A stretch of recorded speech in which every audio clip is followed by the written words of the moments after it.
سورۃ الکوثر کے تعلق سے کچھ باتیں میں آپ کے سامنے رکھنے کی بہرحال کوشش کروں گا۔ سورۃ الکوثر یہ ان صورتوں میں سے ایک صورت ہے جو کہ قرآن کی سب سے چھوٹی صورتوں میں سے ایک ہے۔ ویسے قرآن کی سب سے چھوٹی صورتیں وہ ہیں جن میں 3 آیتوں پر ہی مشتمل ہے، جس میں سورۃ العصر 3 آیتیں، سورۃ النصر 3 آیت، سورۃ الکوثر 3 آیت۔ ان تینوں صورتوں میں 3 آیتیں ہیں، لیکن الفاظ کے اعتبار سے، جملوں کے اعتبار سے 3 جملے ہوتے ہیں، 3 آیتیں۔ الفاظ کے اعتبار سے سب سے چھوٹی صورت سورۃ الکوثر ہے، کیونکہ بہت کم الفاظ ہیں اس کے اندر، آیتیں 3 ہی ہیں اس کے اندر۔ سورہ عصر میں بھی 3 ہیں، سورہ نصر میں بھی 3 ہیں، لیکن اس کے اندر الفاظ کے اعتبار سے 3 آیتوں میں سب سے کم الفاظ۔ تو گویا ایک طرح سے اگر کہا جائے تو قرآن کی سب سے چھوٹی صورت میں آپ کے سامنے آج رکھنے کی کوشش کروں گا کہ اللہ رب العزت میں کیا فرمانا چاہتا ہے۔ اور اسی بنیاد پر فقہا لکھتے ہیں کہ کم از کم جب ایک انسان نماز پڑھے تو 3 آیتیں پڑھے، کیونکہ اللہ نے سب سے چھوٹی صورت جو ہے وہ 3 آیتوں پر مشتمل کی۔ اسی سے وہ کہتے ہیں کہ 3 آیتیں کم از کم چھوٹی ہو تو پڑھنا چاہیے، ہاں اگر بہت بڑی ہو آیت الکرسی ہے تو ایک بھی کفایت کر جاتی ہے، لیکن اگر چھوٹی پڑھنے تو پھر 3 کم از کم پڑھے۔ وہ انہی صورتوں کی بنیاد پر کہ اللہ نے ایک سورے کے لیے کم از کم جو ہے کوانٹٹی یا جو آیتوں کی نمبرنگ طے کی ہے وہ 3 ہے، یاد رکھیے۔ تو بہرحال ہم قرآن کی سب سے چھوٹی صورتوں میں سے ایک صورت کا جو ہے، چونکہ تینوں 3 آیتوں پر مشتمل ہے، اس کی جو ہے تفسیر دیکھنے کی جو ہے کوشش کریں گے، اس لیے کہ اس صورت کے اندر بہت اچھا ایک میسج اور پیغام ہے۔ اس صورت کے تعلق سے جو ہے یہ بات میں علماء نے اختلاف کیا ہے کہ یہ مکی ہے مدنی، کچھ نے کہا نہیں مدینے میں بھی یہ ہو گئی تھی، کچھ نے کہا نہیں یہ مکہ میں ہوئی تھی۔ بہرحال جو بھی اس کا پس منظر رہا ہو، اور اس کے پیچھے کچھ بیک گراؤنڈ بھی علماء بتاتے ہیں کہ کیا اس کے پیچھے پس منظر رہا ہو، انشاءاللہ اس میں ایک بات جو واضح سامنے آتی وہ یہ ہے کہ جب نبی اکرم صلی اللہ علیہ وسلم کے پے در پے ایک کے بعد ایک بچوں کا انتقال ہوا، اور بالخصوص لڑکوں کا انتقال ہوا، جس پر آپ کو ویسے 3 لڑکے تھے، ایک قاسم جس کے نام سے آپ ابو القاسم آپ کی کنیت تھی جو پہلے تھے، ایک ابراہیم تھے اور ایک عبداللہ تھے۔ تو بہرحال آپ کو 4 لڑکیاں اور 3 لڑکے تھے، تو تینوں کا پے در پے انتقال ہو گیا۔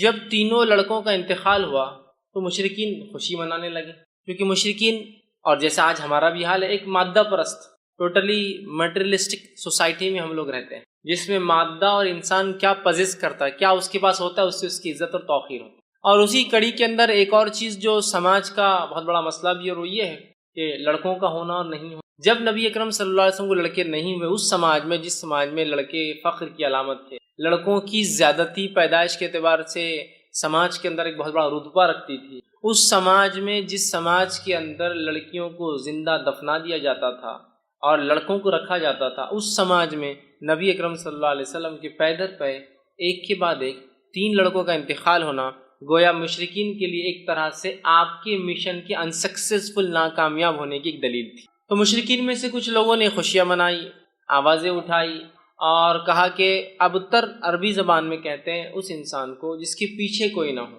عام زبان میں اس کا ترجمہ کیا جاتا ہے دم کٹا، پیچھے کوئی نہ ہو، پیچھے کوئی، جیسا کہ ایک گاڑی چلی گئی اس کے پیچھے کچھ ٹریلر سے لگ کر جا رہے ہیں، پیچھے کوئی نہ ہو۔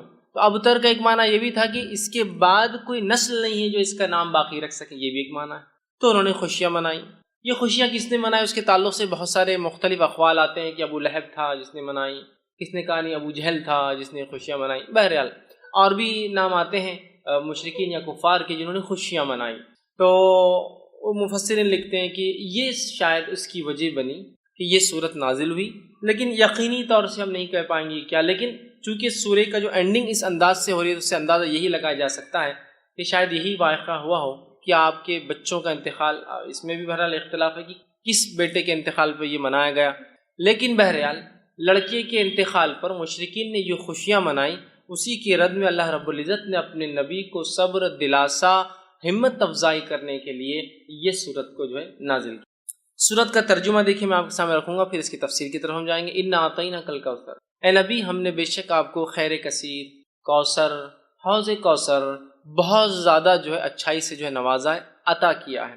دوسری آیت میں اللہ نے فرمایا فَصَلِّ لِرَبِّكَ وَانْحَرْ، تو آپ اپنے رب کی جو ہے بڑائی بیان کیجئے، نماز قائم کیجئے اور قربانی کیجئے، اور نہر خاص طور سے اونٹ کی قربانی کیجئے۔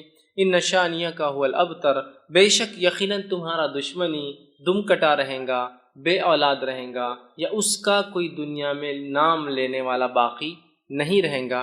یہ اس آیت کا بہرحال ترجمہ ہے۔ اب آئیے کچھ تفسیر کی طرف اس کے ہم بڑھتے ہیں۔ سورۃ الکوثر یہ قرآن کی 108 نمبر کی سورت چیپٹر ہے، سورت ہے۔ اس میں 3 آیتیں ہیں۔ اللہ رب العزت فرماتا ہے بسم اللہ الرحمن الرحیم۔ صحیح مسلم کی ایک روایت آتی ہے، نبی اکرم صلی اللہ علیہ وسلم پہ یہ سورت نازل ہوئی اور آپ مسجد میں بیٹھے تھے۔ اسی وجہ سے میں نے کہا اختلاف ہے مکی ہے یا مدنی، کیونکہ اس صحیح مسلم کی روایت میں الفاظ ہے آپ مسجد میں بیٹھے ہوئے تھے، اور ہم جانتے ہیں مکہ میں کوئی مسجد نہیں، مسجد جو ہے مدینہ میں بنی، سمجھ رہا؟ تو بہرحال اس وجہ سے علماء کا اختلاف ہے کہ مکی ہے مدنی، بہرحال جو بھی ہے صحیح مسلم کے الفاظ ہیں آپ مسجد میں تشریف فرما تھے، صحابہ گھیر کر بیٹھے تھے، اور یہ معاملہ سب مدینے میں ہی ہوتا تھا، مکے میں اتنی آزادی نہیں تھی۔ بہرحال صحابہ گھیر کر بیٹھے تھے، اور اچانک جو ہے آپ پر غشی، وہ جو آپ کی کیفیت وہی جب نازل ہوتی طاری ہوئی، صحابہ خاموش رہے۔ اس کے بعد آپ نے لوگوں سے کہا کہ مجھ پر ابھی ایک صورت نازل ہوئی، بسم اللہ الرحمن الرحیم، انا اعطیناک الکوثر فصل لربک وانحر ان شانئک هو الابتر۔ آپ نے پڑھ کر سنا۔ اس بات سے مفسرین لکھتے ہیں، علماء لکھتے ہیں، فقہاء لکھتے ہیں کہ بسم اللہ ہر صورت کا حصہ ہے، لیکن نبی اکرم صلی اللہ علیہ وسلم نے فرمایا مجھ پر ابھی ایک صورت نازل ہوئی، بسم اللہ الرحمن الرحیم انا اعطیناک الکوثر۔ تو اسی سے محدثین لکھتے ہیں کہ صورت جو ہے بسم اللہ جو ہے یہ جو ہے اس کی آیت ہے۔ اس بات کو بہرحال چونکہ ایک بات آ گئی ہے تو وہ بھی آپ کے سامنے رکھ دیتا ہوں۔ بسم اللہ کو کوئی آیت مانے یا نہ مانے، سورہ کی شروعات میں، بیچ میں نہیں، جیسا کہ سورہ قصص میں بیچ میں بھی آتی ہے آیت، شروعات کے اعتبار سے کوئی اس کو آیت مانے یا نہ مانے، اس کے ماننے اور نہ ماننے سے انسان کافر نہیں ہوتا ہے۔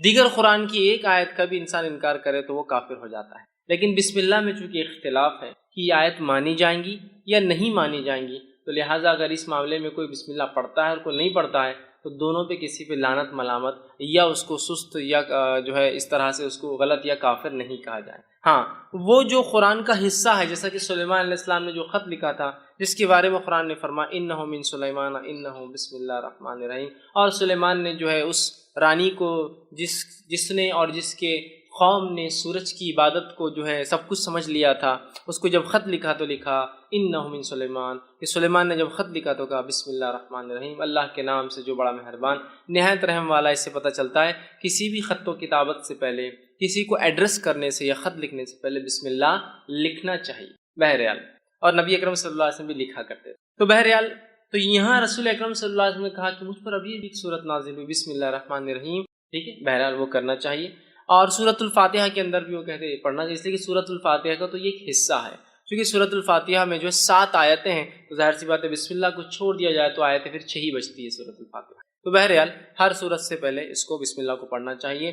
تو سورہ صحیح مسلم کی روایت میں آپ نے بسم اللہ الرحمن الرحیم کہا انا اعطیناک الکوثر، مجھ پہ سورت نازل ہوئی بسم اللہ الرحمن الرحیم انا اعطیناک الکوثر، کہ بے شک ہم نے آپ کو خیر کثیر عطا کیا۔ اسی آیت حدیث سے لوگ کہتے ہیں کہ یہ مدنی ہے، کچھ نے کہا نہیں مکی ہے، یہ آپ کے بچوں کے انتقال پر، کس کے انتقال پر وہ تو وضاحت نہیں، لیکن لوگوں نے مشرکین نے جو خوشیاں منائی تھی اللہ نے اس کے جواب میں بہرحال جوابی کارروائی میں یہ جو آیت نازل کی تھی۔ آئیے اس کا ترجمہ ہم نے دیکھا، اب کچھ تفسیر کی طرف جاتے ہیں۔ انا اعطیناک الکوثر، کہ بے شک ہم نے نبی صلی اللہ علیہ وسلم آپ کو خیر کثیر عطا کیا، بہت خیر ہم نے آپ کو عطا کیا۔ اب دیکھیے نبی اکرم صلی اللہ علیہ وسلم کی تھوڑی سچویشن، تھوڑا سیناریو، تھوڑی ذہنی کیفیت کی طرف ہم جاتے ہیں۔ اب ذہنی کیفیت بولے تو آپ ہمیشہ یہ مت سمجھیے جو انسان پاگل ہوتا ہے اس کے لیے لفظ استعمال ہوتا ہے۔ ذہنی کیفیت سے مراد ذہنی حالات، آپ جس کشمکش سے گزر رہے ہیں، جن تکلیفوں اور مصیبتوں کا آپ کو دین اسلام کی دعوت کی وجہ سے سامنا کرنا پڑ رہا ہے، ان مصیبتوں پر اور ان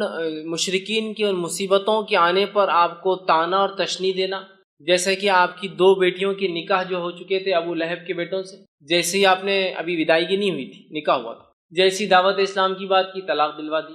نبی اکرم صلی اللہ علیہ وسلم اور دیگر انبیاء علیہ الصلوۃ والسلام یہ انسان تھے، یاد رکھیں، فرق یہ تھا کہ ان تک اللہ وحی بھیجتا تھا اور یہ چنے ہوئے لوگ تھے، اسی سے لفظ مصطفیٰ آتا ہے، اللہ جس کو چن لیتا ہے۔ اس کے علاوہ دیگر معاملات میں انسانی نفسیات، کیفیتیں اور حالات ہمارے اور انبیاء کے ایک جیسے، ذہنی اذیتیں ان کو بھی پہنچتی ہے اگر کوئی وہ کرے تو، تکلیفیں ان کو بھی آتی ہے، وہ بھی پریشان ہو اٹھتے ہیں، وہ بھی کبھی خیال کرتے ہیں کہ یہ کر لوں، لیکن اللہ اپنی ہدایت سے، اپنی وحی سے کہتا ہے نہیں یہ ٹھیک نہیں، نبی کی شان کے لائق ہے، نہیں فلاں کر لوں، تو وہ انسان ہوتے ہیں، یاد رکھیے، سوائے اس کے کہ ان کو سیدھا وحی سے گائیڈنس کیا جاتا ہے، سیدھا وحی کے ذریعے ان کی ہدایت، ان کی مارگدرشن، ان کی رہنمائی کی جاتی ہے۔ اب اندازہ لگائیے اس مشن کے اندر جہاں بیٹیوں کو طلاق دے دی جا رہی ہے، پڑوسی ابو جہل روز کچرا ڈالتا ہے، اس لیے کہ دعوت کی وجہ سے، اسی طرح آپ کا سوشل بائیکاٹ کیا جا رہا ہے، سارا سماج آپ کے خلاف ہے، اس میں آپ کے بیٹوں کا انتقال ہونا، اور ایک ایسے سماج میں جس سماج میں بیٹے ہی سب کچھ ہے، عزت اور بڑائی اور پتہ نہیں کیا کیا تھے، لڑکوں کا ہونا بہت اربوں کے نزدیک، بہت اربوں کے نزدیک کیا، آج میں کہوں گا ساری دنیا کا معاملہ وہی، لڑکوں کا ہونا اور لڑکیوں کا ہونا، اس سے آپ فرق پتہ چل سکتے ہیں۔ ایک شخص کا چہرہ اگر آپ کو کالا دکھ جائے، بہت ہی پریشان حال دکھ جائے، تو ایک اندازہ ہو جاتا ہے، اور ہسپتال سے نکل رہا ہے شاید لڑکی پیدا ہوئی۔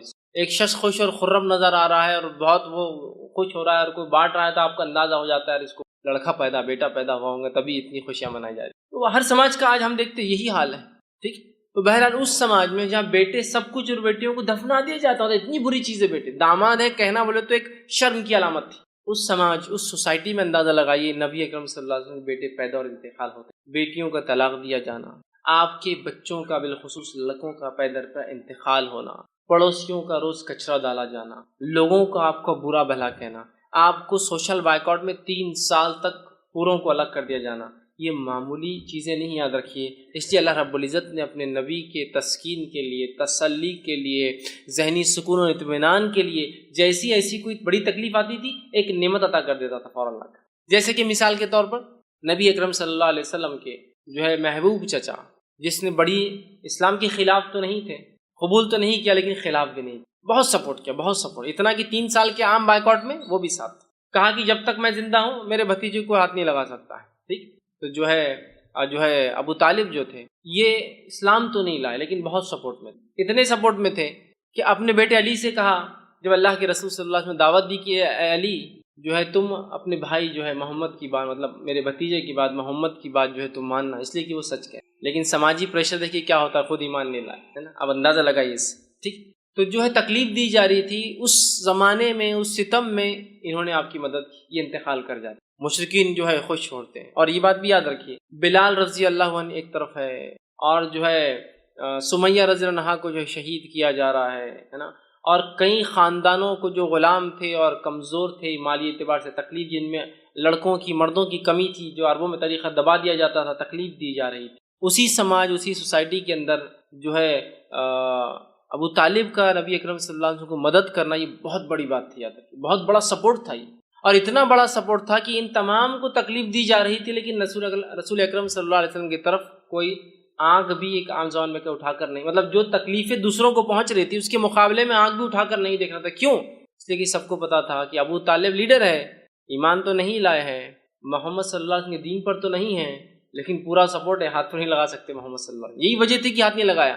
اور جتنی باتیں آتی ہیں کہ آپ کا گلا دبایا گیا، آپ کے اوپر اونٹ کی بجڑی رکھ دی گئی، یہ تمام باتیں ان کے انتقال کی بات کی، تب تک تو کسی نے ہمت نہیں کی، یہی وجہ تھی۔ ان کا انتقال ہوتا ہے تو آپ کے ایک یہ ذہنی سپورٹ بھی تھے، چچا تھے، بڑی محبت تھی، اور والد کے بعد جو ہے اور دادا کے بعد انہوں نے ہی پالا، والد تو انتقال کر گئے تھے پہلے، دادا نے وہ کیا، اور دادا کا انتقال بھی 6 سال کی عمر میں ہو گیا، تب سے لے کر انہوں نے کفالت کی اور مددگار بھی تھے اسلام کے۔ دوسرا فوراً اس کے بعد جو ہے آپ کی بیوی کا، جو اب تک ایک ہی بیوی تھی آپ کی، خدیجہ رضی اللہ عنہا، ان کا بھی انتقال ہو جاتا ہے، آپ بڑے غمزدہ اور مایوس، ایک طرح سے آپ جو ہے پریشان ہیں، ایک طرف چچا کا سپورٹ جو دین کے لیے مفید تھے، ایک طرف بیوی کا سپورٹ جو گھر سے ایمان والی تھی اور مدد کرتی، اور پہلے ایمان والی، یاد رکھیے پہلے ایمان لانے والوں میں یہی شامل، فرسٹ جو کسی نے اسلام لایا وہ ایک عورت تھی، پہلا جو اسلام کے لیے شہادت دی وہ بھی ایک عورت تھی، یاد رکھیے۔ بہرحال تو پہلی تھی، آپ غمزدہ ہوئے، اللہ نے آپ کو معراج کا سفر، معراج اسی وقت ہوئی نا، دونوں کے انتقال کے بعد معراج ہوئی،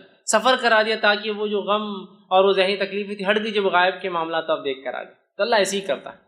اب دیکھیے نبی کو تکلیف دی جا رہی ہے، بیٹے کا انتقال ہو گیا، لوگ مذاق اڑا رہے، ایک آیت آ رہی ہے، ایک سورت آ رہی ہے، غم کی کوئی ضرورت نہیں، یہ کہہ رہے ہیں کہ تمہارا لڑکا انتقال کر گیا، تمہارا بیٹا مر گیا، کوئی مسئلہ نہیں، نہ آتا ہی نہ کل کوثر، ہم نے تم کو خیر کثیر عطا کر دیا نا، کیوں تم غم کر رہے ہو چھوٹی موٹی چیزوں پہ دنیا میں جو کھو رہی ہے تم سے، خیر کثیر عطا کر دیا، بہت زیادہ خیر ہم نے آپ کو اے نبی نواز دیا، یہ کسی بھی شکل میں ہو سکتا ہے، دنیا کی نعمتوں کی شکل میں، اور ہم نے دیکھا نبی اکرم صلی اللہ علیہ وسلم کی زندگی میں آپ لیڈر کہلائے، آپ نے جو ہے ایک ملک کے آپ سربراہ کہلائے، اور جو جس زمین سے آپ کو بے بس اور بے سہارا اور تکلیف دے کر نکالا گیا تھا، اس زمین پر اللہ رب العزت نے آپ کو ایسے واپس غلبے کے ساتھ لایا کہ جو مشرکین اور جو آپ کے دشمن تھے وہ گھٹنے کو بل آ چکے تھے، جن کے پاس منہ کھولنے کے لیے کوئی چارہ نہیں تھا، مطلب اللہ نے ایسا نوازا کہ انسان جس کو 13 سال تکلیف دے کے اپنے شہر سے نکالا گیا، جب واپس اپنے شہر میں آتا ہے تو ایک فاتو کی حیثیت سے، اور آج سب خدا اس کے گھٹنوں پر آ جاتے ہیں۔ دیکھیے 10 سال کے اندر اللہ وہ دیتا ہے، یہ بھی خیر کثیر۔ اسی طرح دنیا کی نعمتوں کے اعتبار سے جس شخص کو یا جس دین کے لیے قدم رکھنا ممکن نہیں تھا مکہ شہر میں، آج اس دین کی ایک اپنی سلطنت، ایک حکومت اللہ نے آپ کی زندگی میں بنا دی، یہ خیر کثیر ہے۔ اسی طرح دیگر بہت ساری نعمتیں جو نبی اکرم صلی اللہ علیہ وسلم کو جسمانی اعتبار سے، صحت کے اعتبار سے، بیویوں کے اعتبار سے، اولاد میں لڑکیوں کے اعتبار سے دی گئی، اور صحابہ کے اعتبار سے جو ساتھی اور دوست دیے گئے، یہ بھی خیر کثیر اس میں شامل ہے۔ تو کہا اِنَّا أَعْطَيْنَاكَ الْكَوْثَرَ، آپ ایک اپنے بیٹے کے انتقال پہ جو لوگ خوشیاں منا رہے ہیں، آپ غمزدہ کیوں ہوتے ہیں نبی؟ ہم نے تو آپ کو خیر کثیر عطا کر، بہت کثرت سے خیر عطا کیا۔ اس کا ایک معنی یہ بھی آتا ہے جو مفسرین لیتے ہیں، ہم نے آپ کو حوض کوثر عطا کیا۔ حوض کوثر کیا ہے؟ حوض کوثر جنت کی ایک نہر ہے۔ وہ نہر کے اطراف کے بہت سارے حالات، وہ کیسی دکھتی ہے، کیا ہوتی ہے، بہت ساری تفصیلات ہوتی ہے۔ ایک روایت میں آتا ہے اس کے اطراف پرندے بھی ہیں۔ ابو بکر صدیق رضی اللہ عنہ بیٹھے تھے کہ اللہ کے رسول، نہر کا پانی تو بڑا اچھا ہوگا، تو کہا شہد سے بھی زیادہ میٹھا ہے، دودھ سے بھی زیادہ سفید ہے، ٹھیک ہے، بڑی اس کی خصوصیتیں ہیں۔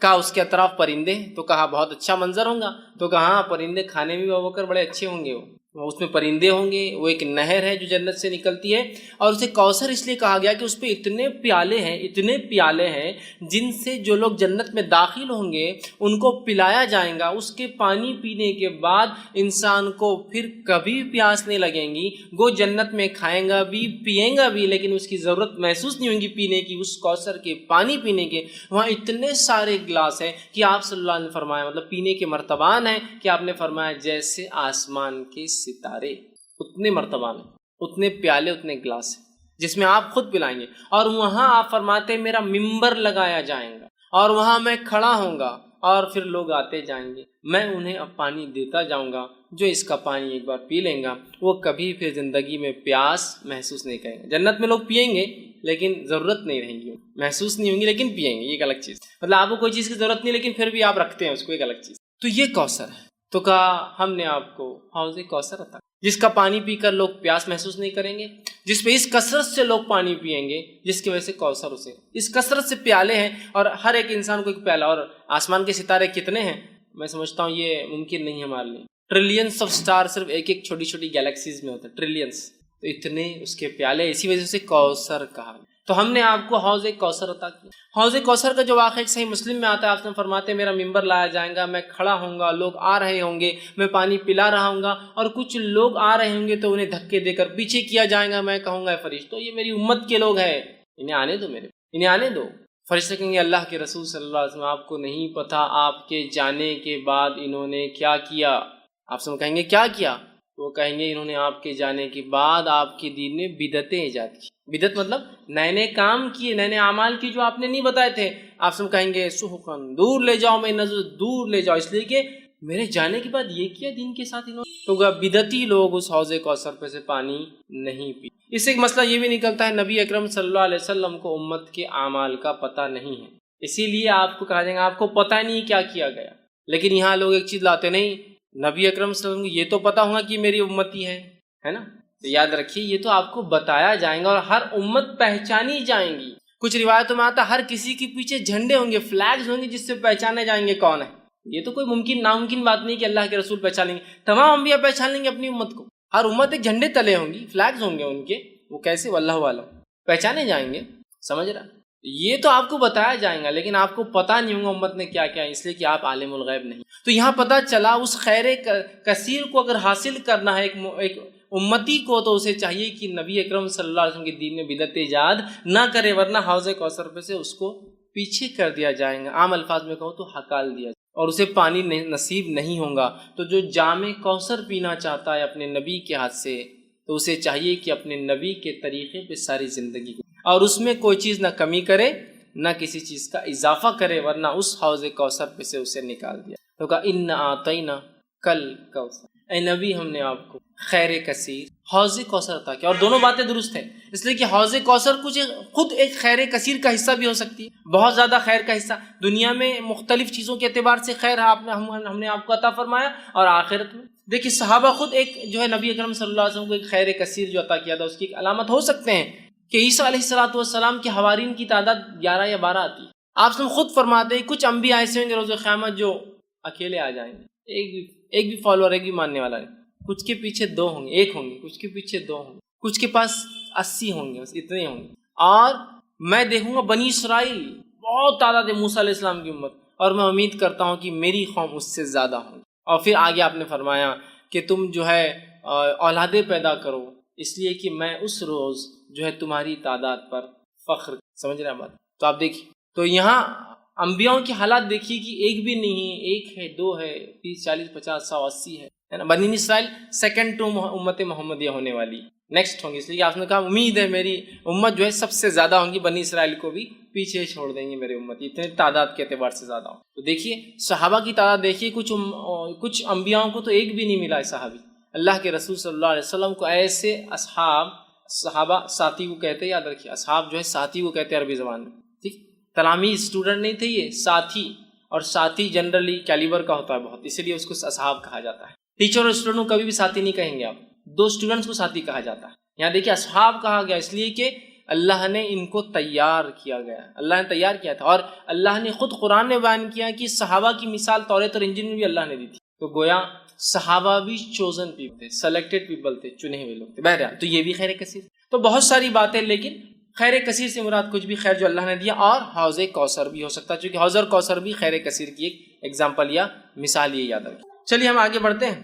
اللہ نے فرمایا انا اعطیناک الکوثر، اے نبی ہم نے آپ کو خیر کثیر عطا کیا، کوثر عطا کیا، حوض کوثر عطا کیا، فصل لربک وانحر، تو آپ کیا کیجئے، نماز قائم کیجئے، آپ کیا کیجئے، تو جو ہے رب کے لیے جو ہے نماز پڑھیے، بڑائی بیان کیجئے، نماز قائم کیجئے، وانحر، اور کیا کیجئے اس کے ساتھ، قربانی کیجئے، نہر کہتے ہیں اونٹ کی قربانی۔ تو آپ جو ہے نماز قائم کریں اور قربانی اے نبی جو ہے اللہ کے لیے دیتے رہے۔ گویا اس سے ایک بات پتہ چل رہی وہ یہ ہے کہ ایک آیت میں تو کہا ہم نے آپ کو خیر کثیر عطا کیا، خیر کثیر عطا کرنے کے بعد دوسری آیت کیا بول رہی کہ آپ نماز پڑھیے اور قربانی دیجیے۔ اس سے ایک بات پتہ چلتی ہے کہ نماز قائم کرنا اور قربانی دینا یہ ایک طرح سے شکرانہ ہوتا ہے، جو اللہ مختلف نعمتیں ہمیں عطا کرتا ہے۔ اس لیے کہ دیکھیے یہاں بالکل واضح طور سے کہا گیا کہ آپ نماز قائم کیجیے اور کیا کیجیے، ساتھ جو ہے قربانی دیجیے۔ مطلب نماز قائم، پہلے تو کہا خیر کثیر دیا، فوراً کہا نماز قائم کیجیے اور قربانی، مطلب گویا نماز اور قربانی ایک طرح سے شکرانہ ہوتا ہے کسی عمل کے بدلے یا کسی چیز کے بدلے جو اللہ ہمیں جو ہے عطا کرتا ہے۔ یاد رکھیں، تو اللہ جو چیز عطا کرتا ہے یہ ایک طرح سے اس کا بدلہ ہو سکتا ہے، تو یہ بات کو ہم بھی ذہن میں رکھیں۔ اللہ نے کسی بھی قسم کا ہمیں خیر دیا تو نماز ایک بڑی بہترین چیز ہے، اس خیر کے لیے شکرانہ ادا کرنا کہ اللہ تیرا شکر ہے کہ تو نے یہ فلاں فلاں چیز، ٹھیک۔ اور قربانی دینا یہ بھی بڑی اہم چیز ہے، قربانی دینے سے اللہ خوش ہوتا ہے، جیسے کہ آپ صلی اللہ علیہ وسلم نے فرمایا 10 ذی الحجہ کو، جس کو عام زبان میں بقرعید کہتے ہیں، 10 ذی الحجہ کو جانور ذبح کرنے، نہر خون بہانے سے زیادہ کوئی عمل اللہ کو پسند، بہت محبوب عمل ہے قربانی ہے، کہ اللہ ہم جانور کی قربانی دے کے اعلان کرتے کہ وقت آنے پر ہر چیز تیری راہ میں ہم قربان کر دیں گے، اعلان ہوتا۔ تو یہاں کہا کہ فصل لربک، تو نماز قائم کی، تو گویا دیکھیے اشارہ ہو گیا ہے کہ اگر اللہ بھی ہمیں کوئی نعمت یا شکر دے تو ہم کیا کریں، نماز قائم کریں۔ اور نبی اکرم صلی اللہ علیہ وسلم کے تعلق سے ابوبکر صدیق رضی اللہ عنہ فرماتے ہیں اللہ کے رسول صلی اللہ علیہ وسلم کو جب بھی کوئی خبر پہنچتی اچھی، آپ سجدے میں گر جاتے، کوئی مصیبت آتی، کوئی آندھی آتی، کوئی طوفان آتا، کوئی پریشانی ہوتی، آپ مسجد کی طرف بھاگتے، مطلب نماز پڑھتے۔ خوشخبری آئی تو نماز، سجدے میں گرنا، مصیبت آئی تو نماز، نماز دونوں کے لیے حل ہے۔ اور اللہ نے اس بات کو سورہ بقرہ میں فرمایا، بیان بھی کیا، وَاسْتَعِينُوا بِالصَّبْرِ وَالصَّلَاةِ، مانگو اللہ سے صبر اور نماز کے ذریعے مانگنا ہے ہم کو، یاد رکھیں۔ تو یہاں شکرانہ بھی ہے نماز، حاجت کے لیے دعائی ہے نماز، دعا کی ایک قسم ہے نماز، اللہ کا ایک فریضہ، فرض کردہ ایک حکم بھی ہے نماز، بہت ساری چیزیں نماز۔ یاد رکھیں نماز کے اتنے فوائد ہیں کہ ہم گنتے جائیں تو ممکن نہیں، یاد رکھیں کہ ہم ایک جگہ جمع کرنا، اتنے فوائد ہیں۔ بہرحال یہاں کا فصل لربک وانحر، کہ آپ جو ہے نبی نماز قائم کیجیے اور قربانی دیجیے اپنے رب کے لیے، ٹھیک ہے۔ تو یہاں قربانی کا حکم دیا گیا، نماز کا حکم دیا۔ ہم بھی جب بھی اللہ تعالیٰ کو نعمت عطا کرے تو ہم بھی قربانی دیں، نماز پڑھیں اور قربانی دیں۔ تو کہا فصل لی، تو نماز قائم کرے، وانحر، اور قربانی دیں۔ اس سے ایک بات اور پتہ چلتی ہے کہ نماز اور قربانی دو ایسے اعمال ہیں جو خالص اللہ کے لیے ہونا چاہیے، اس لیے کہ نبی کو کہا جا رہا ہے اے نبی نماز پڑھیے اور قربانی دیجیے، یہ دونوں اعمال خالص اللہ کے لیے ہونا چاہیے، یاد رکھیے۔ تو کہا نماز قائم کیجیے قربانی کی. ان شانئک هو الابتر، بے شک تیرا دشمن ہی بے نام و نشان رہنے والا ہے. اب آیا معاملہ اس آیت کی طرف جس کی وجہ سے علماء کہتے ہیں کہ یہ آیت اس وجہ سے نازل ہوئی تھی. واقعہ ہے کہ آپ کے بیٹوں کا پے در پہ ایک کے بعد ایک انتقال کر جانا. اللہ تعالیٰ کی اس میں کیا حکمت رہیں گی واللہ عالم، اللہ بہتر جانتا ہے کیا حکمت رہی ہے. لیکن علماء جو حکمتیں دیتے ہیں ان میں سے ایک حکمت یہ ہے جو ہو سکتی ہے کہ اللہ نے آپ کو لڑکی عطا نہیں کی، تو یہ ہے کہ آج دیکھیے جو نبی کے خاندان سے سیدھے نہیں ہیں ان کو کتنا زام ہے اپنے اس خاندان سے ہونے کا. سیدھے ہو جاتے تو پتہ نہیں کیا کرتے تھے، سمجھے نا. بیٹیوں سے برانچز چل رہی ہے، چچیرے بھائیوں سے برانچز چل رہی ہے، تو کتنا زام ہے. خاندان سے تو دور، خالی اس علاقے کا ہونے کا زام دیکھیے ہم فلاں ہیں، قومی زام، سمجھ رہے. خاندان تو دور، خالی علاقے سے ہونے کا زام دیکھیے لوگوں میں، ہم فلاں علاقے سے ہیں، ہم فلاں زبان بولنے والے. شاید یہ حکمت رہی، اللہ اس معاملے کو رکھنا ہی نہیں چاہتا تھا، ختم کر دینا چاہتا. اس کے آگے واللہ وہ اللہ ہی جانتا ہے بھائی کیا وجہ ہو، لیکن یہ حکمت ہو سکتی. سمجھ رہا ہے بات کو.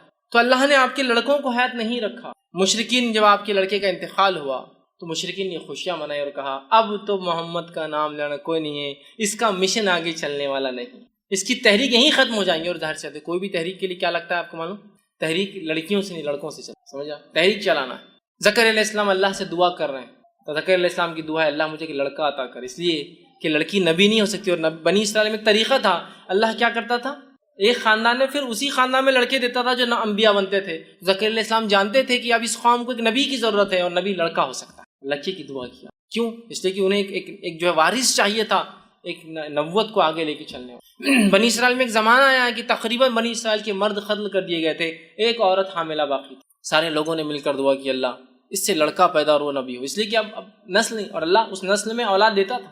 روایت میں آتا ہے کہ اللہ نے اس عورت جب اولاد پیدا ہوئی لڑکا تھا اور اس لڑکے کا نام رکھا گیا شمون، اور وہ شمون علیہ السلام بعد میں چل کے وہ نبی بنے، جو کہ جو ہے طالوت والے واقعے کے اندر آتا ہے کہ طالوت کو ایک ان کے نبی نے جب چنا تو لوگوں نے کہا طالوت کو ہم پر کیوں بادشاہ بناتے ہو، تو نبی نے کہا وقت کی کہ اللہ نے اس کو سمجھداری اور جسمانی طاقت. وہ واقعے کے اندر شمون علیہ السلام جب پیدا ہوئے تو وہ آخری لڑکے تھے جو بچے تھے، تو لڑکوں سے چلتی ہے. سمجھ رہے بات. تو اب مشن اینڈ ہو رہا ہے ایک طرح سے، ظاہری طور سے تو مشن اینڈ دکھ رہا ہے نا، لڑکے ختم مشن ختم. تو کہا ان نشانیہ کو الابتر، اللہ جواب دے رہا نبی آپ کو کوئی پریشان ہونے کی، دل جو ہے اپنے آپ کو جو ہے مایوس کرنے کی کوئی ضرورت نہیں ہے. آپ کا دشمن ہی بے نام و نشان ہے. گویا اس کا دوسرا معنی ہے آپ کا نام و نشان رہنے والا ہے. آپ کا دشمن جو آپ کا مذاق اڑاتا ہے، اس کی چاہے ہزاروں اولادیں ہو جائے یہ بے نام و نشان ہوگا. آج جتنے مشرکین کو ہم یاد کرتے ہیں سوائے سیرت کے اس کے علاوہ کبھی یاد کرتے ہیں جو مشرکین کے نام آج تھوڑے بہت باقی ہیں بڑے بڑے سرداروں کے، اس کے علاوہ جو جنگ بدر میں عہد میں مر کھپ گئے، کون پہچانتا ان مشرکین کو آج؟ کبھی آپ نے سنا مکہ گیا تو یہ کنواں تھا، اس میں 10 مشرکین ڈالے گئے، پہلا یہ تھا، دوسرا یہ تھا، تیسرا یہ تھا. کس کو پرواہ ان کی، مر کھپ گئے. نسلیں چلی ہوں گی لیکن کوئی ان کو نہیں پہچانتا ہے. خود ان کی نسلوں نے ایمان لانے کے بعد ان کا نام لینا پسند نہیں کیا کہ ہمارے جد اعلیٰ تھے یہ، ہمارے باپ دادا تھے یہ، ہے نا. جب ابو جہل کے گھر والے ایمان لائے تو کچھ صحابہ بعد میں آنے والے لوگ ان کو کہتے تھے کہ ارے تو ابو جہل کی اولاد. تو وہ گئے اللہ کے رسول کے پاس، کہا اللہ کے رسول یہ بار بار ہم کو تانا دیتے ہیں لوگ ابو جہل. تو آپ نے کہا کہ اپنے مردوں کو برا نہ کہو، اس لیے کہ ان کو برا کہنے سے ہمارے زندوں کو تکلیف ہوتی ہے. تو یہ ایک مشرک مردے کے بارے میں بات، لہٰذا سے ایک پتہ چلتا ہے کہ ہم مومن مردے کے بارے میں بری بات نہیں کرنا چاہیے. مشرک تھا نا، تو کہا اپنے مردوں کے بارے میں ابو جہل کو برا مت بولو، اس لیے کہ اس سے کیا ہوتا ہے اس کے گھر والوں کو. ایک روایت میں آتا ہے کہ عبداللہ آئے ایک مرتبہ، جو کہ عبداللہ بن عبداللہ ان کا نام تھا، بن ابے، جو کہ منافقین کا سردار تھا. عبداللہ بن ابے ان کے بیٹے کا نام بھی عبداللہ تھا. تو عبداللہ بن عبداللہ اور کہ اللہ کے رسول صلی اللہ علیہ وسلم لوگ میرے باپ کے بارے میں تانا مارتے ہیں کہ یہ رئیس المنافق تھا، منافق تھا. کہ تو نام تو اللہ نے نبی کو بتایا تھا لیکن صفتیں اللہ نے قرآن میں اتنی کھول کھول کے بیان کی مشرکین کی اور اللہ کے رسول نے منافقین کی کہ پتہ چلنا بہت آسان تھا، صحابہ کو معلوم تھا. تو آگے کہا میرے باپ کو برا کہتا، آپ نے کہا اپنے مردوں کو برا مت کہو، وہ اپنے انجام کو پہنچ چکے ہیں، تم مردوں کو برا کہنے سے زندوں کو تکلیف. تو آج ان کی خاندان والے خود جو ہے نام نہیں لیتے، بے نام ہو گئے. وہ اولاد کے بعد، لڑکوں کے بعد، ہزاروں لڑکوں اور نسلوں کے بعد بے نام. کہا تیرا دشمن بے نام رہیں گے. تو جتنے دشمنوں کا نام لے بھی لیتے نا ابو لہب کا، صرف اس لیے لیتے کہ سیرت میں آتا ہے. اس کے علاوہ کبھی تذکرے سنے ابو لہب کی مجلس، ابو جہل کی کوئی مجلس سج رہی کہ اس نے کیا کیا کہا، کچھ کوئی نام نہیں. ہم ہی کبھی تو لے لیتے، ارے تورے بولتے ہوئے نکل جاتے آگے، کوئی ویلیو نہیں، کوئی نہیں. اور نبی اکرم صلی اللہ علیہ وسلم جہاں وہ یہ سمجھ رہے تھے اس کے لڑکا نہ ہونے سے اس کا خاندان ختم، نسل ختم، اور آپ کی عمر بھی تو ہو چلی تھی نا، تو ان کو وہ تھا کہ اب عمر بھی تو ہو جا رہی ہے شخص کی، اس کو اب اولاد نہیں تھوڑی ہوتی بعد میں، اور وہ خوش ہو رہے تھے. اللہ نے کہا تیرا دشمن یا نبی بے نام و نشان، دم کٹا، بغیر نسل کی، بغیر اولادیں ہوں گی ہو سکتا، لیکن وہ جو تمہیں کہتے ہیں نا تمہارا نام کوئی نہیں لیں گا۔ آج ہم دیکھتے ہیں نبی اکرم صلی اللہ علیہ وسلم کا نام ان کے بچوں کے نام سے تو نہیں، مطلب لڑکوں کے نام سے تو نہیں رہا، لیکن آج دنیا میں سب سے زیادہ نام جو رکھا جاتا ہے اور وہ کیا تھا، وہ کیا ہے معلوم آپ کو؟ محمد۔ سب سے زیادہ ویسے دنیاوی اعتبار سے آتا ہے کہ چین جو نام ہوتا ہے نا، چین چائنیز نیم ہے، چین، وہ سر نیم سب سے زیادہ ہوتا ہے، لیکن محمد اس سے بھی زیادہ ہے۔ کیوں؟ اس لیے کہ محمد کے بہت سے ویریئنٹس ہیں، MOHAMMED، MUHAMMAD، MOHAMMED، سمجھ رہے آپ؟ MUHMED، یہ سب ہیں، تو ان کو الگ الگ کیا جاتا ہے، جیسے 15 آتے ہیں، مطلب چین کے بعد 15 اور نام صرف محمد ہی چلتے ہیں پورے۔ الگ الگ ناموں سے جو محمد کی سپیلنگز ہوتی ہے، اس ناموں کو اگر لے لیا جائے تو 15 اس کی الگ الگ کیٹیگرائزیشن ہوتی ہے، تو اگر ان سب کو ملا جائے، چونکہ سب کا مقصد محمد ہی ہے، تو دنیا میں سب سے اول نام جو رکھا جاتا ہے وہ کیا ہے؟ محمد۔ کچھ نہ بھی ہو تو کم از کم اپنے بچوں کے نام میں والدین پہلے محمد اور پھر فلاں رکھتے ہیں۔ دیکھیے اللہ کے رسول صلی اللہ علیہ وسلم کوئی لڑکا تو زندہ نہ رہا، لیکن ہر لڑکے کا نام مسلمان محمد رکھتے ہیں۔ آگے کم از کم چلو نام کچھ ہے تو محمد فلاں ہے نا، دیکھیے وہ سمجھ رہے تھے کہ اس کا نام کوئی لینے والا نہیں، آج سب سے زیادہ نام جو ہے محمد دنیا میں رکھا جاتا ہے۔ وہ سمجھ رہے تھے کہ اولاد کے خاتمے سے نسل ختم ہو جائیں گے، مشن ختم ہو جائیں گا، اللہ نے ہزاروں لاکھوں صحابہ کھڑے کر دی جنہوں نے مشن کو لے کے چلے، آپ کا نام لے کے چلے۔ ساری دنیا کے اندر درس و تدریس شروع ہے، یہاں ایک درس ابھی ختم ہو رہا ہے تو وہاں کہیں چالو ہو رہا ہے، وہاں ختم ہو رہا ہے تو وہاں چالو ہو رہا ہے، وہاں ختم ہو رہا ہے تو وہاں چالو ہو رہا ہے، کہیں ختم ہوا تو ہم نے چالو کیا، یہاں سے وہ ہو رہا ہے۔ ساری دنیا میں سیرت بیان کی جا رہی ہے، قرآن کی تفسیر ہو رہی ہے، اللہ کے رسول صلی اللہ علیہ وسلم کا نام اس میں پھر آ رہا ہے، دشمن کا نام تو غائب ہے۔ اسی طرح کوئی درس و تدریس نہ بھی ہو تو اذانوں کا سلسلہ ساری دنیا میں کنٹینیوس چل رہا ہے، چین میں چل رہا ہے۔ سب سے پہلے صبح جاپان میں ہوتی ہے، جاپان میں فجر کی اذانیں شروع ہوگی صبح سے پہلے، جاپان سے معاملہ ہوا ملیشیا، انڈونیشیا، معاملہ چل رہا ہے برما، وائٹنام، کمبوڈیا، بنگلہ دیش، ہندوستان، پاکستان، افغانستان، ایران، عراق، سیریا، پھر اس کے بعد آپ چلتے جائیے پورے یورپین کنٹریز، اس کے بعد UK، US۔ ابھی US میں ختم ہوا فجر کا معاملہ تو ادھر عشاء کا معاملہ پھر جاپان میں چالو ہوگا، معاملہ دن پلٹ گیا، پھر چالو ہو گئی۔ تو ایک گھڑی ایسی نہیں ہے جب محمد صلی اللہ علیہ وسلم کا نام لیا نہیں جا رہا ہے، اذانوں میں لیا جا رہا ہے، درس و تدریس میں لیا جا رہا ہے، کتابوں کی شکل میں پڑھ کے لوگ نام لے رہے ہیں، لوگوں کو ابھارا جا رہا ہے، مثالیں دی جا رہی ہے، مسلم لے رہا ہے، غیر مسلم لے رہا ہے، اچھائی سے لے رہا ہے، برائی سے لے رہا ہے، نام لیکن چل رہا ہے۔ دشمن کو تو کوئی پوچھنے والا اور پہچاننے والا بھی نہیں ہے سوائے ہم کے ہمارے، کہ کبھی کبھار سیرت میں ہم بول دیتے ہیں فلاں کٹر منافق تھا، کٹر مشرک تھا، تو گویا انہوں نے سمجھا اولاد کا لڑکوں کو ہونا نسلوں کو باقی رکھنے کی بجائے اللہ نے بغیر لڑکے کی بھی نبی کا نام قیامت تک باقی رکھا۔ ان نشانیہ کا ولبتر، تیرا دشمن بے نام و نشان ہے، اور ہو گیا دشمن بے نام و نشان۔ نبی کا نام لینے والے تو کروڑوں لوگ ہیں، بلینس میں لوگ ہیں جو نام، کچھ نہیں تو اپنے بچوں کی نام کی شکل میں نام لے رہے ہیں، درس و تدریس ہے اور اذانیں دی جا رہی جس میں وہ نام آ رہا ہے، تو یہ بے نام۔ اب اس میں ایک بہت امپورٹنٹ پوائنٹ جو نکل رہا ہے وہ کیا ہے، وہ بھی تھوڑا دیکھیں، بہت امپورٹنٹ پوائنٹ وہ کیا ہے۔ نبی کو ان کے لڑکوں کے انتقال پر مشرکین نے ستایا، بات صحیح ہے، اس پر اللہ نے آیت نازل کی، بات صحیح۔ گویا نبی خود اپنے لیے ایک لڑکا پیدا نہیں کر سکتے تھے، بہت امپورٹنٹ پوائنٹ ہے، یعنی اب اس کی یہاں کیا ضرورت ہے، بہت ضرورت ہے اس کی۔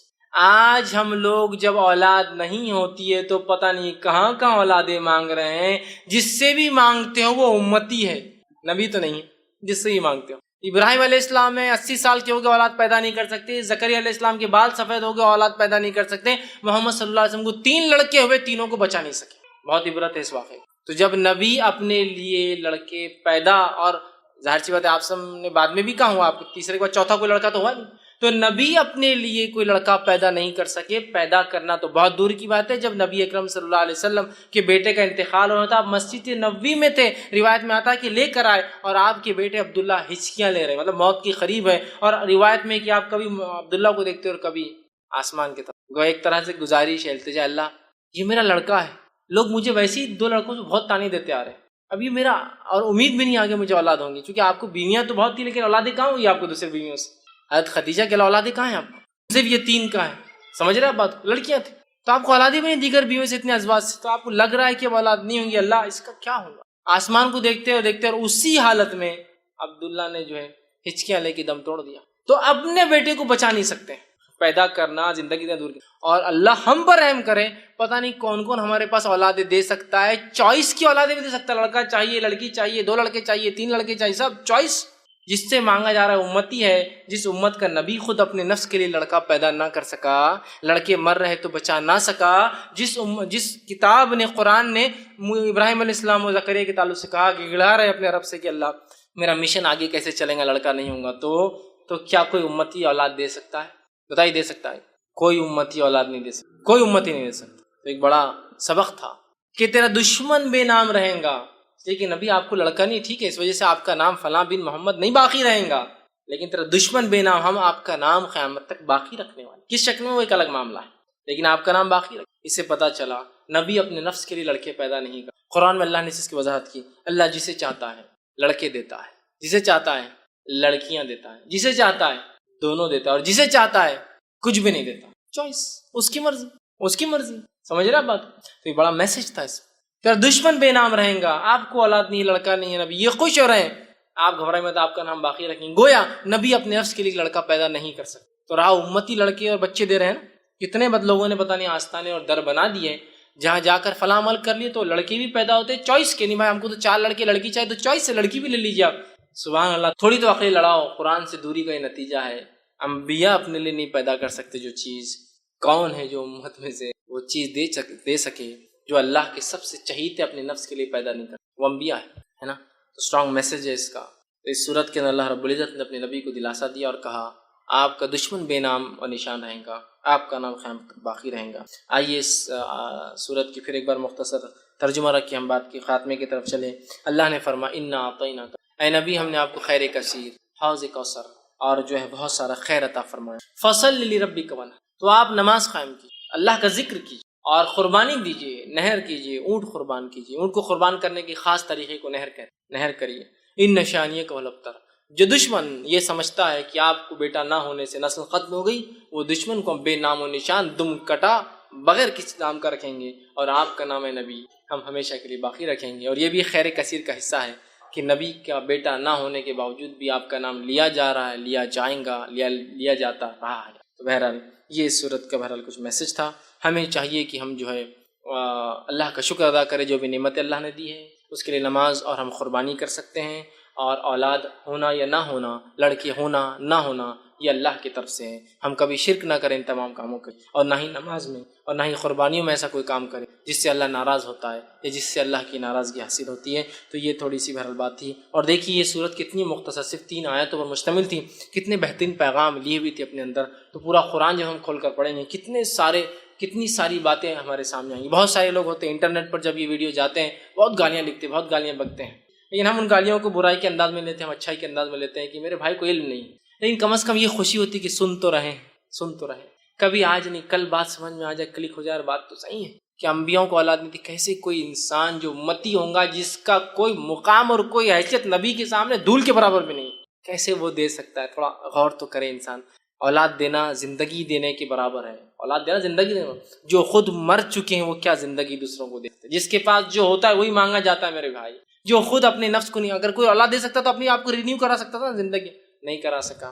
تو بہرحال مقصد ہے اللہ کی کتاب کو ہم تھام لیں. تو بہت ساری ایسی گراہیں جو شیطان مان دیتا ہے نا، گراہیں، وہ گراہیں کھل جاتی ہے. اور شرک اور بدعت اور کفر اتنا عام ہو چکا ہے اس امت میں کہ اللہ رحم کرے، نمازوں کو غیر اللہ کے لیے پڑھا جا رہا ہے، قبلے کے الٹا پڑھا جا رہا ہے، خبروں کے اوپر خبر والوں کے لیے پڑھا جا رہا ہے، قربانی اللہ کے علاوہ کی جا رہی ہے. اور ہم دیکھ رہے ہیں، ہم آج کے سوسائٹی میں بیٹوں کو سب کچھ سمجھ رہے ہیں. یہ بھی ایک میسج ہے اس کا، بہرحال بھول گیا تھا بیچ میں، ہے نا. بیٹے رہتے سب کچھ، ارے تم کو بیٹیاں ہوگی پوری، اب تو گئے تم.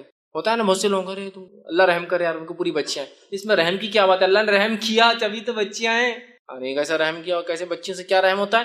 آپ سن کی واضح حدیث ہے، جس نے 3 لڑکیوں کو پالا، پرورش کی اور نکاح کر دیا، وہ میرے ساتھ جنت میں. ایسا بتایا ایک دم نزدیک.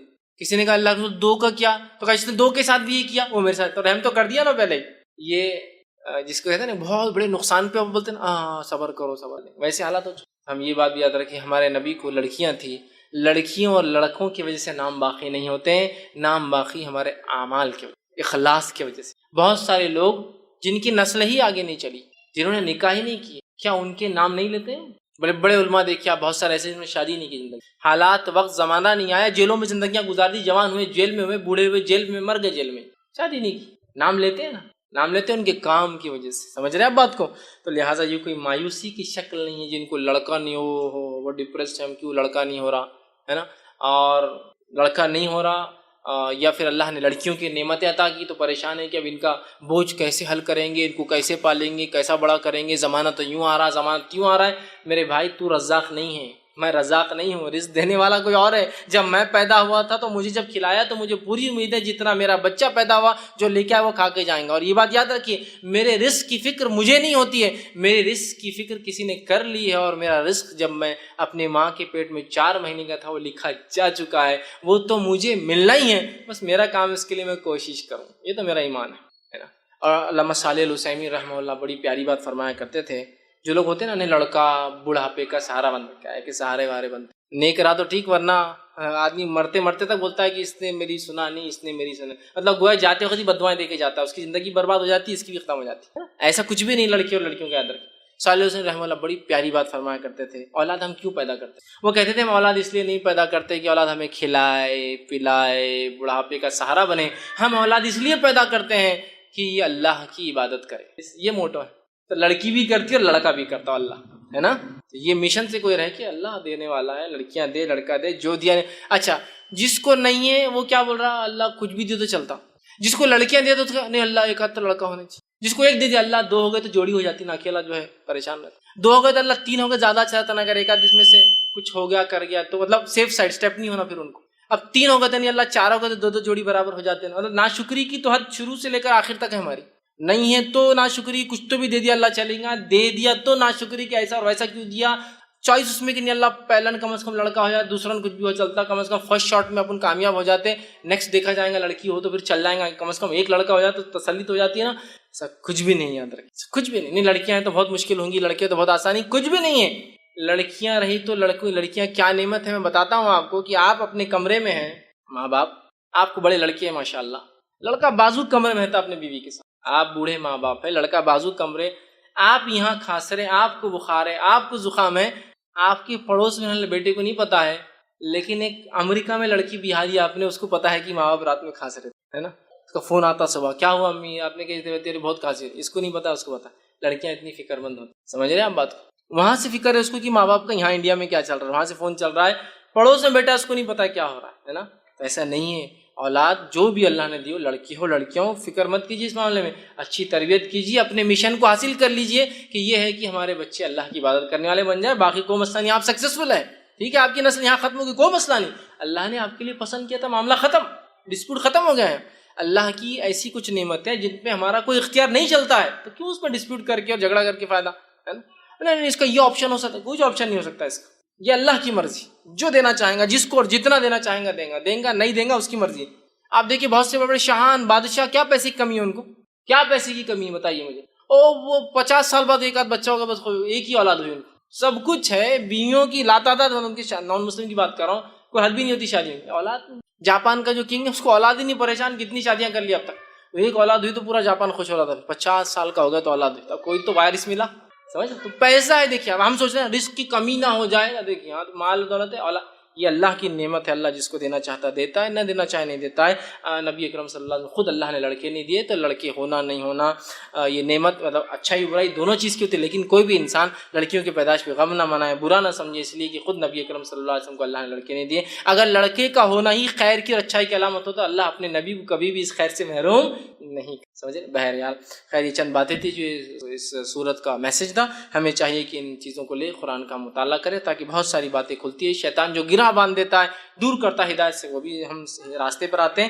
اور صحیح چیز کو ہم سمجھ پاتے ہیں. اللہ رب العزت سے آخر میں دعا ہے کہ اللہ سبحانہ تعالیٰ جو کچھ کہا سنا گیا اس پہ عمل کی توفیق عطا فرمائے. ہم تمام کو یا اللہ جو ہے ہمیں بھی جو ہے خیر کثیر عطا فرما. ہم تمام کو جو ہے نمازی بنا، اور ہم تمام کو جو ہے صرف خالص تیرے لیے نماز اور قربانی کرنے والا بنا. اور ہم تمام کو جو ہے ایسے کام کرنے کی توفیق عطا فرما جس کام کی بنیاد پر ہمارے جانے کے بعد بھی ہمارے ثواب کا جو ہے معاملہ جو ہے چلتا رہے، جب تک ہمیں زندہ رکھ، اسلام اور ایمان پر زندہ رکھ، خاتمہ ہمارا ایمان پر ہو. آخر دعوانا الحمد للہ رب العالمین. سبحان ربک رب العزت عما یصفون وسلام علی المرسلین والحمد للہ رب العالمین. بسم اللہ الرحمن الرحیم. الحمد للہ رب العالمین والصلاة والسلام علی خاتم النبیین والمرسلین رب اشرح لی صدری ویسر لی امری واحلل عقدۃ من لسانی یفقهوا قولی. قربانی کون سے موقع پہ کرنا چاہیے اور کون سے جانوروں کی کرنا چاہیے، اس کی وضاحت کی. بھائی نے ایک سوال کیا کہ قربانی کون سے موقع پہ کر سکتے ہیں اور کون سے جانوروں کی کر سکتے ہیں. دیکھیے قربانی جو ہے یہ خاص لفظ ہے. ذبیحہ ایک لفظ ہے جو ہم عام ذبح کرتے ہیں، کوئی بھی جانور جو ہم کھانے پینے کے لیے استعمال کرتے ہیں. قربانی خاص لفظ ہے جو اللہ کا قرب حاصل کرنے کے لیے انسان جس جانور کو ذبح کرتا ہے اس کو قربانی کرتا ہے. ذبیحہ تو ہم روز کرتے ہیں، کھانے پینے کے لیے کرتے ہیں. بھائی کا سوال ہے قربانی کب کب کی جا سکتی ہے. ایک تو قربانی کی جا سکتی ہے عید کے لیے، بقرعید کے لیے، جو کہ 4 دن ہوتی ہے، یوم النحر 10 ذی الحجہ، اور اس کے بعد ایام تشریق 3 دن ہوتے ہیں. اس کے بعد تو گویا 10 ذی الحجہ، 11 ذی الحجہ، 12 ذی الحجہ، 13 ذی الحجہ، یہ 4 دن. اس کے علاوہ انسان نظر مانا وہ قربانی کر سکتا ہے. مثال کے طور پہ منت جس کو بولے کہ اللہ فلاں ہوں تو فلاں کو، جیسا اس صحابی نے ایک منت مانگی تھی نظر کہ فلاں جگہ وہ قربانی کریں گے، وہ صحیح مسلم کی روایت تھی. تو منت یا نظر کی قربانی کی جا سکتی. اسی طرح شکرانے میں بھی قربانی کی جا سکتی کہ اللہ کوئی نعمت عطا کر دے، شکرانے میں وہ کرتے. جیسے کہ اولاد کی نعمت اللہ نے عطا کی تو عقیقہ کیا جاتا ہے، یہ شکرانے کے طور پر ہے. ٹھیک ہے کہ ایک نعمت اللہ نے دی اور ہم اس کو جو ہے ذبح کریں تو شکرانے کے طور پر ہو سکتا ہے. عقیقے کا معاملہ ہو سکتا ہے، عقیقے میں یہ بہرحال یہ واجب ہے، کرنا چاہیے. تو شکرانے کے لیے ہو سکتا ہے، عقیقے کے لیے تو عید کے لیے آپ کر سکتے ہیں. اسی طرح نظر کے لیے آپ کر سکتے ہیں، عقیقے کے لیے آپ کر سکتے ہیں، شکرانے میں آپ جو ہے قربانی یہ بہرحال کر سکتے ہیں. اس کے لیے ضروری شرائط وہ ہے کہ اللہ کے نام سے ہو، نیت بھی اللہ کے لیے ہو، اور ایسی جگہ ہو جہاں کفر و شرک نہ ہوتا، ورنہ لوگ سمجھیں گے آپ بھی اس میں شامل. آپ کن کن جانوروں کی آپ قربانی کر سکتے ہیں؟ تو قربانی کے لیے خاص طور سے جو اللہ کے قرب حاصل کرنے کی جو قربانی میں ہم جانور کرتے ہیں وہ 4 قسم کے جانوروں کی 8 وہ ہو جائیں گے، جوڑے ملا کر 8 ہو جائیں گے. ٹھیک، اونٹ اور اونٹنی 2 ہو گئے سمجھ لیجیے، گائے اور بیل یہ 2 ہو گئے سمجھ لیجیے 4 ہو گئے. اس کی طرح بکرا اور بکری یہ 2 ہو گئے 6 ہو گئے، اور مینڈا اور مینڈی یہ 2 ہو گئے 8. تو گئے 4 قسم کے جانور جو 8 ہو جاتے ہیں، ان کے مذکر اور مؤنث ملا کر ان کی قربانی کی جاتی ہے. جانور ذبح کر کے کھانا کون سے جانور ہے؟ تو حلال بہت جانور ہے، حلال بہت سارے جانور ہیں. اس کے علاوہ بھی بہت سارے جانور حلال ہے، لیکن حلال ہونا الگ چیز ہے قربانی کے لیے. اس لیے میں نے پہلے فرق کیا، قربانی اللہ کی قرب حاصل کرنے کے لیے ہوتی ہے. تو خاص قربانی جو 4 دن ہم کرتے ہیں اس میں تو یہ 4 جانور ذبح. حلال کے اعتبار سے آپ بھینس کھانا چاہے کھائیے، حلال ہے. آپ ہرن کھانا چاہیے، اگر آپ کے علاقے میں آپ کو اجازت ہو تو وہ حلال ہے، آپ کر سکتے ہیں. اسی طرح جو ہے گھوڑا آپ کھا سکتے ہیں، گھوڑا بھی حلال ہے یاد رکھیے، لیکن اب اس سے آپ بہت زیادہ پریشان مت ہوئیے، حلال ہے. لیکن ہمارے پاس چونکہ اکثریت یہ جانتی نہیں ہے اور یہ بہت عجیب و غریب مسئلہ بن جاتا ہے اگر کوئی بیان کرے تو. لیکن گھوڑا جو ہے ایک ایسا جانور ہے جو حلال ہے اور اس کو کھایا جا سکتا ہے. اسی طرح جو ہے جنگلی گدھا آپ کھا سکتے ہیں، اور شہری گدھا بولے تو یہ گدھا جو ہوتا ہے. شروعات کے دور میں اللہ کے رسول نے اجازت دی تھی گدھوں کی، لیکن بعد میں کہا کہ جنگلی گدھا حلال ہے، اور شہر میں جو چلتے چھوٹے گدھے ہوتے ہیں نا یہ بہرحال ہمارے لیے حلال ہے. تو بہرحال ایسے بہت سارے اور بھی جانور ہیں. تو حلال کی طرح مچھلیاں ہیں تو پوری حلال ہے، وہ ایک الگ قربانی کے لیے. لیکن یہ 4 جانور کھانے کے اعتبار سے، حلال کے اعتبار سے بہت سارے، بہرحال اس میں سے آپ جو چاہے وہ کھا سکتے ہیں. اس نے ایک سوال کیا کہ ابراہیم علیہ السلام نے بھی اولاد ہونے کے لیے منت مانگی تھی، کیا یہ بات صحیح ہے؟ اگر کوئی انسان اولاد ہونے کے لیے منت کر سکتے ہیں کیا؟ دیکھیے ابراہیم علیہ السلام نے اولاد ہونے کے لیے کوئی منت مانگی تھی ایسا تو میں نے کبھی نہ حدیث میں پڑھا نہ قرآن نے اس کے بارے میں تفصیلات دی. منت مطلب نظر کہ اللہ اگر مجھے اولاد دے دے تو میں یہ کروں گا.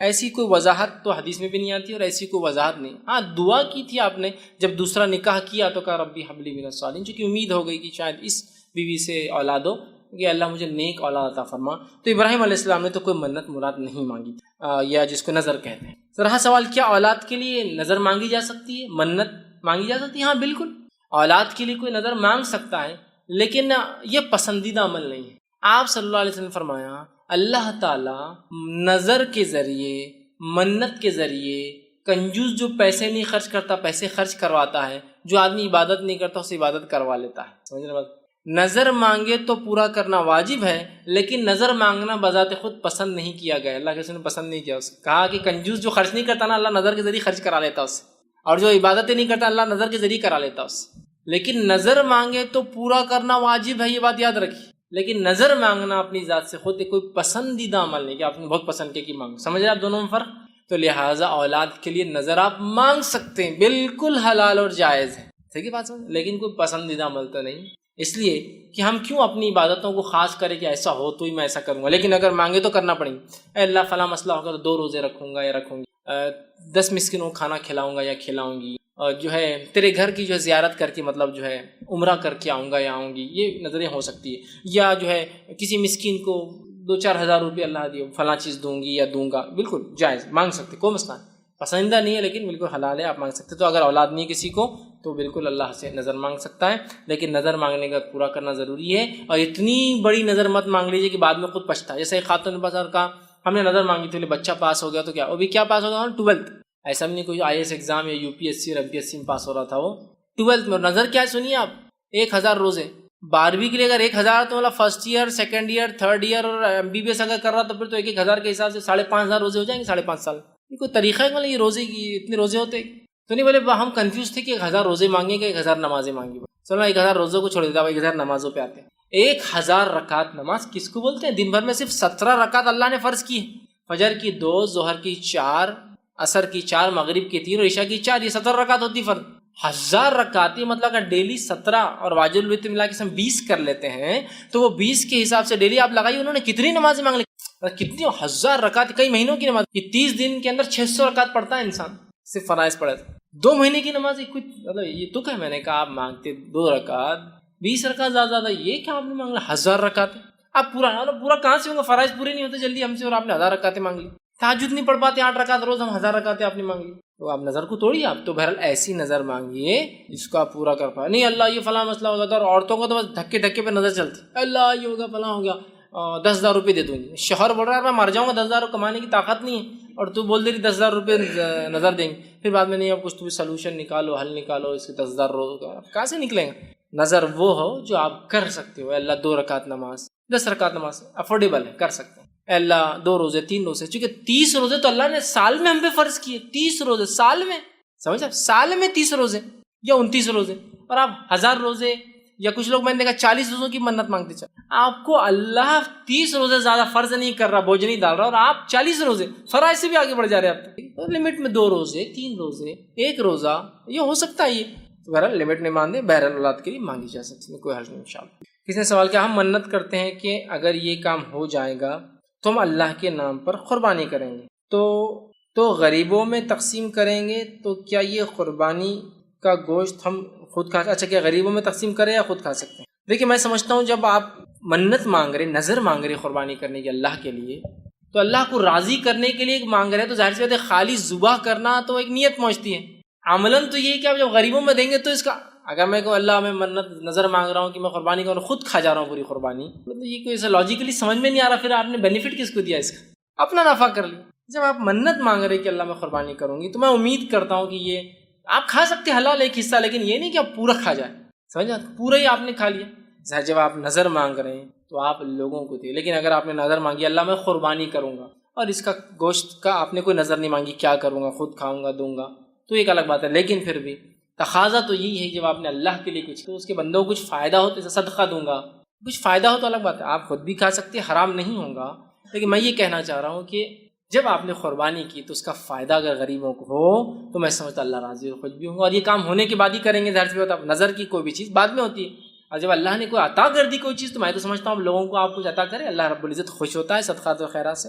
بہرحال حرام نہیں ہے، آپ خود بھی کھا لے تو، لیکن دینا چاہیے. ہاں کچھ کھائے اور کچھ دے، کچھ میں کوئی حرج نہیں. جیسا میں نے قربانی کیا، ایک حصہ رکھا 2 حصے بانٹ دیے، آدھا رکھا آدھا بانٹ دیا، لیکن دینا چاہیے تاکہ دوسرے بھی کھائے اور اس سے جو ہے اللہ تعالیٰ کی خوشنودی ہو کہ غریبوں کو فائدہ ہو. آپ نے بتایا کہ لوگ لڑکی ہونے پر ناراض ہو جاتے ہیں کہ لڑکی ہوئی، اس کی آپ نے ایک وجہ بتائی کہ بڑھاپے کا سہارا لڑکا ہونا چاہیے، لیکن جس کو لڑکے بھی ہے اور اس کو لڑکی ہوئی تو وہ بھی ناراض ہوتے ہیں. اس سے میں نے میرے تجربے سے اس کا ریزن یہ نکلتا ہے کہ اس کی شادی کروانا پڑے گی بڑی ہو کر. اور آج کل غیر قوم کا چھوڑیے، ہماری قوم میں جو گمراہ ہیں ان کا چھوڑیے، جو کتاب و سنت پر چلتے ہیں ان کا کرائٹیریا یہ ہے، آج معذرت کے ساتھ بولتا ہوں کہ ساری باتیں ہیں آپ کے پاس لیکن پیسہ نہیں ہے، تو وہاں بات آ کر اٹک جاتی ہے. اس لیے لوگ لڑکی ہونے پر ناراض ہو جاتے ہیں. جس کے پاس پیسہ ہے وہ ٹھیک ہے، لیکن جس کے پاس نہیں ہے وہ کیا کرے. بھائی نے بہت اچھا پریکٹیکل سوال کیا کہ لڑکی پیدا نہ ہو، چاہے آپ جیسا میں نے کہا جس کو لڑکیاں تو ٹھیک ہے وہ تو پریشان، لیکن جس کو لڑکی ہے پھر بھی لڑکی تو پریشان. تو اس کی ایک وجہ بتانے ہیں کہ اس کی وجہ یہ ہے کہ لڑکی بڑی ہوں گی تو اس کی شادی کرنا پڑیں گی. اور جو سسٹم ہمارے پاس ہے مسلم اور غیر مسلم، مسلمس کے اندر چاہے بدعتی ہو، چاہے مشرک ہو، چاہے توحید پرست ہو، سب کے پاس ان کا کہنا مسئلہ یہی ہے کہ پیسہ چاہیے ایٹ دا اینڈ، جو کہ لڑکی کی شادی میں خرچ کرنا پڑتا ہے، جو وجہ بن رہی لڑکیوں کی پیدائش روکنے کی اور نہ ہونے. میں کہوں گا واقع میں اور حقیقت میں مشرکین مکہ کے نزدیک جو بھی مسئلہ، ان کا پیسہ مسئلہ نہیں تھا، یہ ہم جانتے ہیں، ان کا مسئلہ عزت اور شان تھی. لیکن آج لڑکی کی پیدائش جو بوجھ سمجھا جا رہا ہے، وہ بوجھ سمجھنے کی ایک بہت بڑی وجہ میں بھی کہہ سکتا ہوں 90% سمجھ لیجیے وجہ ہو سکتی ہے، وہ یہی ہے کہ اس کے لیے پیسہ کہاں سے لائیں گے. پرورش کرو، پڑھاؤ لکھاؤ اور پھر شادی بھی کرو تو اس کے ساتھ. یہ بہت خطرناک مسئلہ ہے. اب کیا کیا جا سکتا ہے اس معاملے میں؟ ہم تو سمجھا کے تھک گئے، بول کے میں تو تھک جاتا ہوں. کبھی کبھار تو اتنا سخت بولتا ہوں کہ کچھ لوگ مجھے ملتے ہیں تو بولتے فیض بھائی اتنا بھی سخت نہیں دینا، تھوڑا سا اگر آپ تھوڑا کم بولے تو اچھا. آپ ڈائریکٹ اس کو حرام بول دیتے ہیں، رسموں کو حرام بول دیتے ہیں. میں اس لیے کہتا ہوں تم رسموں میں پیسہ خرچ کرواتے ہو، شادی میں پیسہ خرچ کرواتے ہو، آنے جانے کا بھاڑا ان سے لیتے ہو، ولیمے ان سے کراتے ہو. بہت سے لوگ میں نے کہا ولیمہ لڑکی والے کر کے دیتے ہیں، تم سب کرواتے ہو، تو پھر میں کیوں نہیں بولوں گا ان چیزوں کو حرام جو آپ کو غلط چیز کی. ایک چیز جو غلط چیز کی طرف لے جاتی ہے اس کی پوری چین غلطی ہوتی ہے. آپ نے فرمایا نا کہ لعنت ہو شخص پر جو انگور لگائے. انگور لگانا حرام نہیں ہے، بس بازو شراب کا کارخانہ انگور چلے جائیں گی، اس نیت سے لگائے تو لعنت ہے. پھر لعنت تو جو توڑے، لعنت تو جو ٹرانسپورٹ کرے، لعنت تو جو پیسے، لعنت جو پیک کرے، لعنت تو جو بنائے، لعنت تو جو سرو کرے، لعنت تو جو بیچے، سب پر لعنت. اور لعنت تو جو لکھے 9 لوگوں پہ لعنت. شروعات جس سے بھی سب حرام. میں نے کہا یہ رسومات سب بدعتیں ہیں اور یہ سب حرام، اس لیے میں سب کو حرام